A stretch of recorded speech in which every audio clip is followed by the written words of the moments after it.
Hi, today's essay or recording is called Who is Easier to Prove, Jesus or Superman? In my current apologetics course for a discussion post, I had to respond to the following meme. Here's what I came up with. It's written by Sam Van Dyke, November 16th, 2025. The meme says, trying to prove God with the Bible is like trying to prove Superman with a comic book. My apologetic response. An apologetic argument that would best defend against this false claim is to start by establishing the plausibility of the Bible. Dr. Jones said in his book, Why I Should Trust the Bible, said, quote, yes, the Bible is a difficult book to believe, and yet, after decades of study mingled with both faith and doubt, I've become convinced that it is not unreasonable to trust the texts that make up this book. End quote. This starts to answer the false claim by saying it is not beyond plausibility to believe the Bible. Yes, there are many extraordinary claims the Bible makes, including the claim of Jesus flying away in the clouds as the disciples watched him ascend into heaven. But even these things become believable as plausibility is established. Unlike a comic book, the witnesses that testify of the Bible claim that the Bible is historical and true. Comic book authors write fictional accounts of Superman as fiction. The Bible claims itself to be truth. Dr. Jones wrote, everything in the Christian faith depends on this one truth, that God himself entered history as a human being who lived and died and rose from the dead. End quote. This is real history. Not only are the claims real, but these claims are essential to Christianity. Without Jesus coming in a miraculous virgin birth, and without him coming back to life in a miraculous resurrection, Christianity is not worth believing. The miracles of the Bible also make Christianity worth believing. It is not a group of moderate, mild mannered people linking arms as a group. It is a supernatural, all powerful God interacting with his creation. Jones again wrote, quote, there is no Christianity worth believing unless something supernatural intersected history in the person of Jesus.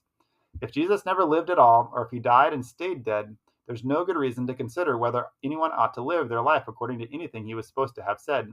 End quote. The claims that Scripture makes regarding who Jesus is are monumental. It is worth believing more than joining a club or being part of a social gathering. With reason to believe, then plausibility can be established by looking at the four Gospels Matthew, Mark, Luke, and John. These four books are of the genre like a biography, telling the life account of when Jesus walked on the streets of Galilee. There are two ways Dr. Jones outlines to help us verify the claims of these four Gospels. First, the claims in these four books align with other genres, confirming the claims as true.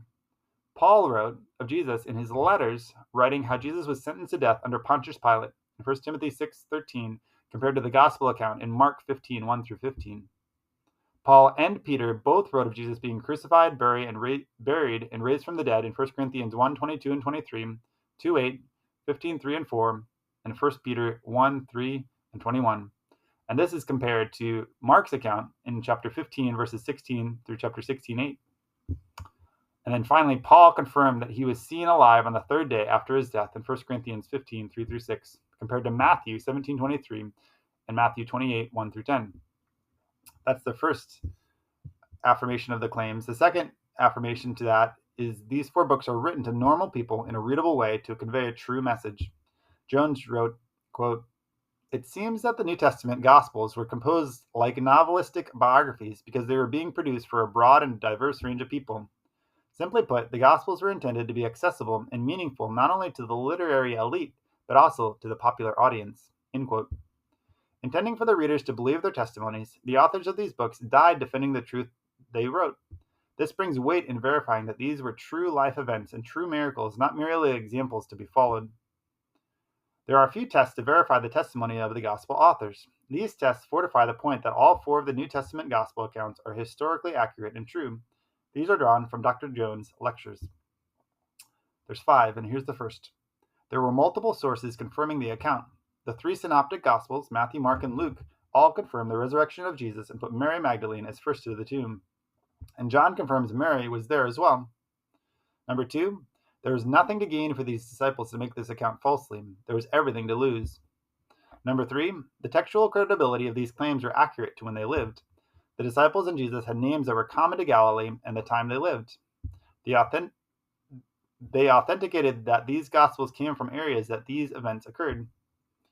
Number 4, the sources for writing these were close in time to when the events happened. The eyewitnesses to the accounts were still around when they were written, so if false claims were made, the eyewitnesses could have corrected them. And number 5, regarding the resurrection of Jesus, these accounts had complete internal consistency. With all this said, comparing Scripture to a comic book is not even a logical contrast. The Bible claims to be authentic and authoritative. With that as the starting ground, verifying the gospel claims as evidence, affirming these claims written by the apostles, there is much right reason to believe in Jesus than to believe in Superman. Thanks for listening.